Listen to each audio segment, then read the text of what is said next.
va s'intéresser maintenant à une affaire non résolue qui a fortement marqué l'opinion. Alors rappelez-vous, c'est l'affaire dite du violeur des balcons.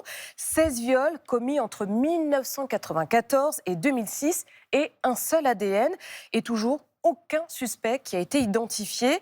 Et cette question ce matin, et si la généalogie génétique permettait de résoudre ce cold case? Et justement, on va en parler tout de suite avec notre invité Damien. Oui, bonjour Fares Edel Seili. Bonjour. Vous êtes avocat. On va peut-être d'abord poser le cadre. La généalogie génétique, qu'est-ce que c'est en quelques mots? C'est utiliser l'ADN, non pas pour identifier directement un suspect, mais pour identifier quelqu'un qui lui est apparenté, quelqu'un qui est de sa famille. Très concrètement, on va prélever la trace ADN issue d'une scène de crime, qu'on va comparer avec les profils génétiques qui sont contenus dans de grandes bases de données qui sont proposées par des sociétés américaines et qui sont alimentées par ce qu'on appelle des tests récréatifs, c'est-à-dire les tests que peut faire, alors illégalement en France, mais que peut faire tout un chacun en mettant un écouvillon dans sa bouche et en prélevant son ADN pour retracer son origine ethnique ou généalogique. Donc ce sont les fameux tests, donc vous le disiez interdit en France, mais on a tous des amis qui l'ont fait. Vous envoyez donc un peu de votre ADN, un peu de salive, et on vous dit, vous avez par exemple 20% d'Italiens en vous, de Belges, que sais-je, de Chinois, c'est ça, c'est cette base-là en fait. C'est cette base-là, exactement. Alors vous avez été l'avocat justement de l'une des victimes d'une autre affaire. On rappelle cette autre affaire, c'est celle du prédateur des bois, un homme soupçonné d'avoir séquestré et violé 5 jeunes femmes entre 1998 et 2008. Alors lui, il a pu être identifié en 2022 justement grâce à ça, grâce à la généalogie génétique et qui n'avait jamais été utilisée jusqu'ici en France dans une affaire judiciaire. Alors racontez-nous un petit peu comment cet homme, le prédateur des bois, a été identifié. Vous avez raison, c'était la première fois et c'est toujours la première fois que cette technique a été utilisée en France. Ma cliente dans ce dossier a été agressée et violée en 1998 et près de 25 ans après, l'auteur de ce viol n'avait toujours pas été identifié malgré toutes les techniques d'investigation possibles. Les enquêteurs français et le juge d'instruction à l'époque en charge ont eu l'idée de faire appel au FBI et d'utiliser cette technique de la généalogie génétique qui était déjà pratiquée aux États-Unis depuis plusieurs années. Grâce à cette technique, les enquêteurs et le FBI ont pu identifier que dans les bases de données dont on parlait se trouvaient 2 personnes qui étaient apparentées à celui qui probablement était le suspect des faits qui avaient été commis. Voilà, et c'était en fait ses cousins au 3e et 4e degré.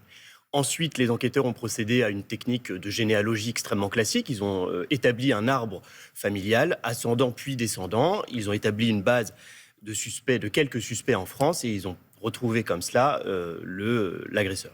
Alors, on est d'accord qu'il existe un fichier national automatisé des empreintes génétiques. Absolument. Donc les gens doivent se dire, mais quelle différence avec cette nouvelle méthode, sauf qu'il faut avoir été arrêté. C'est ça la différence pour figurer dans ce fichier ? En France, pour figurer dans ce fichier, il faut avoir effectivement été arrêté, poursuivi ou condamné dans un certain nombre de procédures. Il faut rappeler que ce fichier existe depuis la fin des années 90. Donc, aujourd'hui, il contient, en fonction des estimations, environ 5 millions de profils génétiques en France. La généalogie génétique permet, elle, d'avoir accès à un nombre beaucoup plus étendu de profils, puisque si l'un de vos cousins ou cousines fait ce test, au 3e ou au 4e degré, eh bien, ça va permettre aux enquêteurs de pouvoir retomber sur vous, alors même que vous n'avez pas vous-même été fiché dans le FNAEG français. Mais sauf qu'ils n'ont pas le droit. Légalement, on en est où, là, actuellement ? Alors, on est dans ce qu'on pourrait appeler une sorte de zone grise dans laquelle ça a été utilisé dans l'affaire du prédateur des bois. C'est peut-être aujourd'hui utilisé par les enquêteurs dans au moins 2 affaires supplémentaires, mais avec une forme d'incertitude aux yeux de la loi. Et c'est pour cette raison que récemment, le garde des Sceaux a annoncé qu'il voulait légaliser cette pratique. Voilà, et cette loi, ce projet de loi doit être porté au Parlement en début d'année prochaine. Mais est-ce que vous comprenez, vous, les réticences des personnes qui ont fait un test génétique pour savoir qui faisait partie de leur famille et qui finalement se rendent compte que ces données-là, leur ADN, est utilisé à d'autres fins ? Bien sûr, moi je suis avocat, donc je suis vigilant sur tous ces sujets. Je ne pense pas que les données génétiques soient des données comme les autres. Ce sont des données sensibles et il faut effectivement un cadre qui soit aussi sécurisant pour le consentement des personnes qui procèdent à ces tests. C'est pour ça d'ailleurs qu'il faut que la loi l'autorise pour précisément encadrer et permettre aux gens de décider en réalité l'usage qui sera fait de leurs données. C'est ce qui est fait aux États-Unis. Aujourd'hui, les sociétés qui proposent ces tests se sont adaptés justement à ces enquêtes du FBI et à ces enquêtes des différentes polices dans le monde. Et lorsque vous remplissez ce test et que vous envoyez votre ADN, vous consentaient ou non À perdre. à ce que ces données soient utilisées par les polices américaines au départ pour résoudre des crimes.